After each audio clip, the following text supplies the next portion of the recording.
everyone, welcome to the Booster Shot, your daily dose for general studies preparation. By means of this very show, we cover for you the big picture debate of the Rajya Sabha TV, the Indian Express's explained section, and the Science Monitor, which is a weekly feature of the Rajya Sabha TV, which is also extremely important from prelims aspect as it covers daily developments with respect to science and tech in the country. So, today we are going to discuss the last episode of Science Monitor, which came on Saturday. So this episode basically throws light over these 6 topics. First is the Inspire scheme. This is a Government of India scheme related to scientific development in the country. We'll talk about it in our further slide. Second, we have on second and third number, we have 2 scientific breakthroughs. These breakthroughs are important and are a result of this Inspire scheme of the government itself. At 4th number, we have Azadi Ka Amrit Mahotsav. As we know that we have entered the 75th year of our independence, and this Mahotsav, this function is being done with respect to this only, in which scientific communicators, science communicators of pre-independence and post-independence time will be celebrated. So we need to see the contributions of people in scientific fields before the independence as to what contribution they made to our independence struggle. Then we have NASA's evaluation upon the IPCC report. NASA has evaluated the recently released IPCC report with respect to India and has made certain observations. We are going to have a look at those observations. Lastly, we have the Chandrayaan discovery. Chandrayaan, which is orbiting the moon, has made certain discovery. We will see what that discovery is and what are the instrument which has been used by it to make that discovery. So let's start with our episode. So first we have the Inspire scheme. What is important to look in every scheme is the department that is actually administrating it.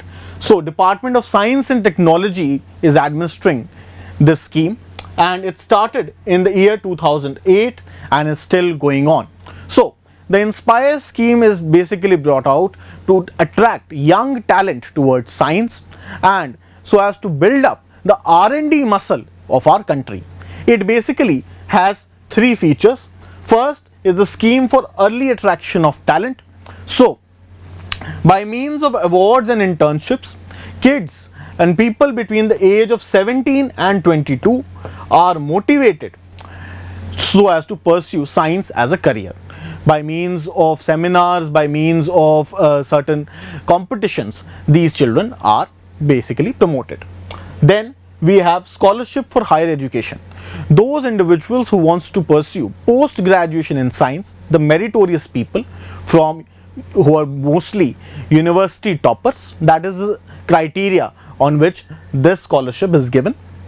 So scholarship is given to those people who want to pursue post graduation in science and are toppers of universities. Then assured opportunity for research and career. As we have seen that science is not generally very well funded in the country, and in order to pursue career in science, in order to have test certain models, people need funds. So this is with respect to that. If an individual wants to pursue PhD in science, so fellowship is granted under this very scheme. And then if an individual wants to pursue or conduct research on any topic, any model, then grants are given under faculty scheme. So now we are going to talk about the discovery. So basically an Inspire faculty, that is the faculty under the Inspire scheme, Dr. Yogita has developed indigenous human based neural stem cell model. Neural stem cell model से आपको थोड़ा idea लग रहा होगा that this deals with brain, neurons, neural. So what was the need of this model basically? So human knowledge with respect to brain is derived from number 1, the animal based models, and number 2, the brain samples that we get in autopsy. Autopsy is that when an individual dies, his body is cut open, dissected, and the brain pieces are taken out, and then those brain pieces are studied by the scientist. Based on animal based models, by testing on animal based models and studying the brain structure, that they get to learn at the time of autopsy. Cures are taken out and various medicines, various experiments are done so as to cure certain dysfunctions of the brain and problems with respect to brain. However, it has been found in researches that those models which were actually working on animals, later on they do not work in human trials. Because the limitation over here is now we are not able to test things directly on human. Because naturally, there is a possibility that you can get a live kidney or some part of liver, but there is hardly a possibility that someone is going to pluck out an individual's live brain for the purpose of study. So therefore, a brain-based model, human brain-based model was necessary so as to test these models. So Dr. Yogita basically has been able to develop neural stem cell model in order to conduct these studies. This is the most basic level. So what happens is she has used human peripheral blood in order to generate induced pluripotent stem cells. So सबसे पहले peripheral blood क्या होता है? Peripheral वो blood है that is flowing in your veins and your arteries. This blood is the oxygenated blood that carries oxygen to your entire body. So इस blood से उन्होंने generate किया induced pluripotent stem cells. ये induced pluripotent stem cells basically building blocks की तरह होते हैं body के, and इस इंड्यूस प्लूरिपोटेंट स्टेम सेल्स के अंदर सभी तरह के जो स्टेम सेल्स हैं, जैसे कि कार्डियक होगा, कार्डियक स्टेम सेल्स हुए, ब्रेन स्टेम सेल्स हो, या वेरियस ऑर्गन के अलग अलग स्टेम सेल्स होते हैं. Stem cells are the building blocks of the organs. So ये प्रेजेंट होते हैं. So through this very induce pluripotent cell which she derived from peripheral blood, she has been able to separate neural stem cells. Now these neural stem cells basically are those stem cells which are present at the embryonic stage. जब human एक foetus होता है and जब वो बच्चा develop कर रहा होता है, उस स्टेज के ऊपर न्यूरल स्टेम सेल्स प्रेजेंट होते हैं जो कि बाद में जाके न्यूरॉन्स बन जाते हैं. न्यूरॉन्स बेसिकली कमांड्स देते हैं हमारे बॉडी के डिफरेंट फंक्शंस को, एंड डिफरेंट फंक्शंस न्यूरॉन्स हमारी बॉडी के डील करते हैं. We can see these are the neurons and these are millions. They're connected like anything. So now study can be conducted, tests can be conducted on this model by deriving neural stem cells through this model, and then we can see the reaction as to how these neural stem cell model will develop into neurons. For example, mRNA 137 एक protein है जो कि जब neural stem cell पे लगाया जाता है, उसके साथ उसका कॉम्बिनेशन कराया जाता है, then it develops into neurons.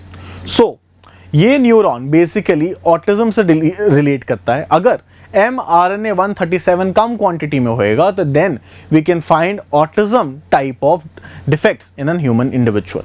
So this is how far that she is reached in her research, and this is the first time in India that a human brain cell model has been developed.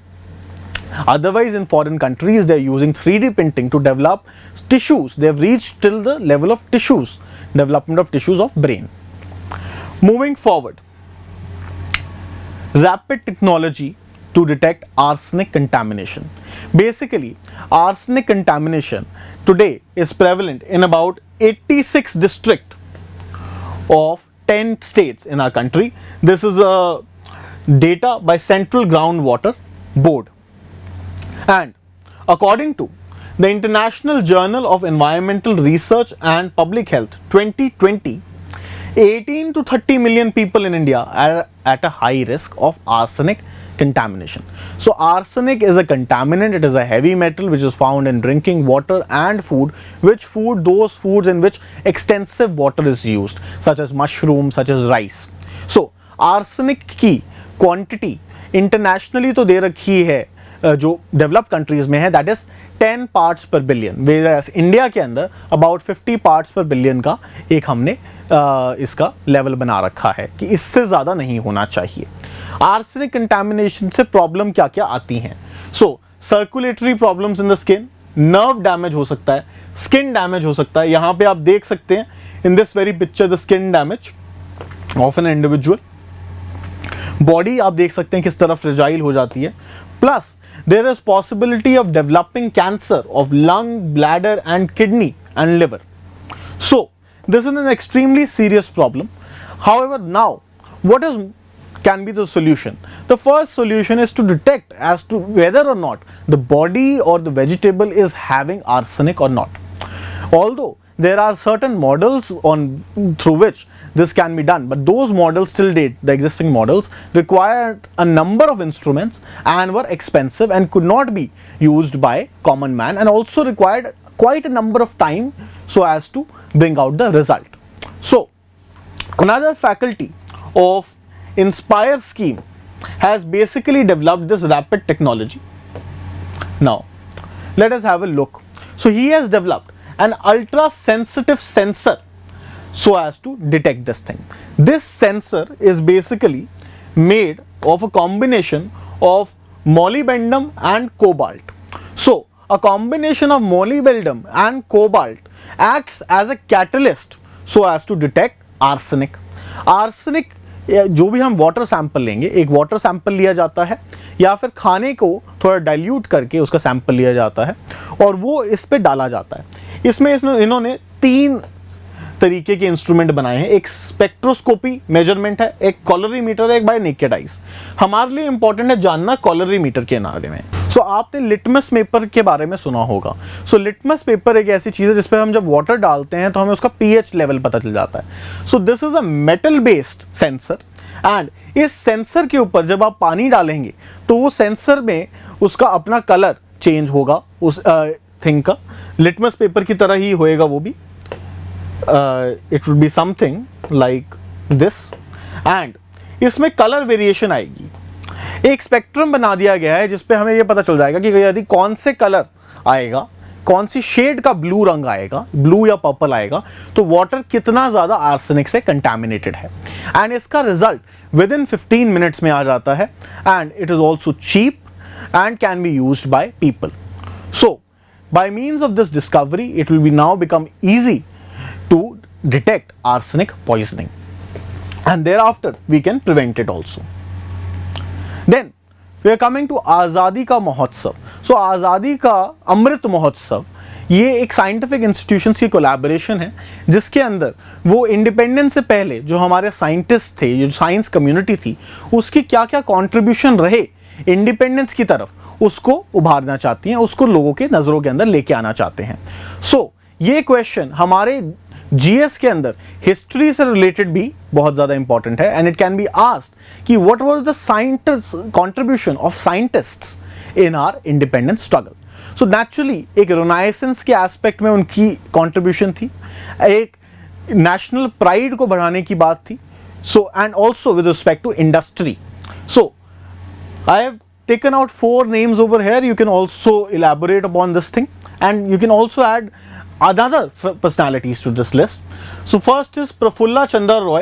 Prafulla Chandra Roy जी ने establish करी थी Bengal Chemical and Pharmaceutical Works Limited in 1901. So ये chemical के जानकार थे, and this is an industry, first chemical industry by an Indian. Then we have Sir M. Vishveshwarya. इनके नाम पे नेशनल इंजीनियर्स डे भी होता है. So he was the chief architect behind the Krishna Raja Sagara dam, and he has the credit of inventing automatic sluice gates and block irrigation system. Moving forward, Satyendra Nath Tagore ji. Satyendra Nath Tagore is been credited with his enormous amount of work in quantum physics. He is famous for the Bose-Einstein theory, and a particle of atom has also been named after him. So an Indian getting his name associated with one of the greatest scientists in all time history, that is Einstein, this was nothing, not a very not any short achievement, and naturally it resulted in bringing up the national pride. Then another such luminary is C.V. Raman, who won the Nobel Prize for Physics in 1930. C V Raman ji को जब ये prize दिया गया and when he was being felicitated, उन्होंने ये बाद में कहा that it was his dream that he should have taken this prize not under the flag of imperial Britain but that of an independent India. And this is how people were motivated towards scientists and national pride was enhanced. Then the fifth topic of our today's discussion is NASA's assessment based on IPCC report. IPCC की जो recent report आई है उसके ऊपर NASA ने एक assessment करी है उसके data के साथ अपने instruments को collaborate करके with respect to India. And according to NASA 2100 year तक यदि global warming नहीं चेक में लाई गई तो इंडिया के ये जो 12 मेन सिटीज हैं they will be under sea level about 3 feet. Basically हमारी कोस्ट लाइन इरोड होएगी एंड ये जो सारी कोस्टल सिटीज हैं there is a possibility that by 2100 they are submerged under the sea by 3 feet. Then the Chandrayaan 2 and why it is in news. So there has been unambiguous presence, basically that means unambiguous यानी बिल्कुल clear presence पाई गई है एक तो hydroxyl and water molecules moon के ऊपर. ये detect कौन से इंस्ट्रूमेंट ने किया है? This is been detected by imaging infrared spectrometer. ये इंडिजिनस एक मशीन है which is been developed by ISRO and is mounted on Chandrayaan 2. So Chandrayaan 2 although अपना लाइफ साइकिल को आज एक्सपैंड कर चुका है, अपने लाइफ साइकिल जो उसका था 1 साल का उससे आगे भी वो चल रहा है एंड अभी भी हमें एक रेलेवेंट डेटा वो प्रोवाइड कर रहा है with respect to moon. So this was all with respect to our today's episode. Hope you like it. Do share and subscribe and go through all the episodes. These are extremely instrumental in your GS prep. Thank you and have a nice day.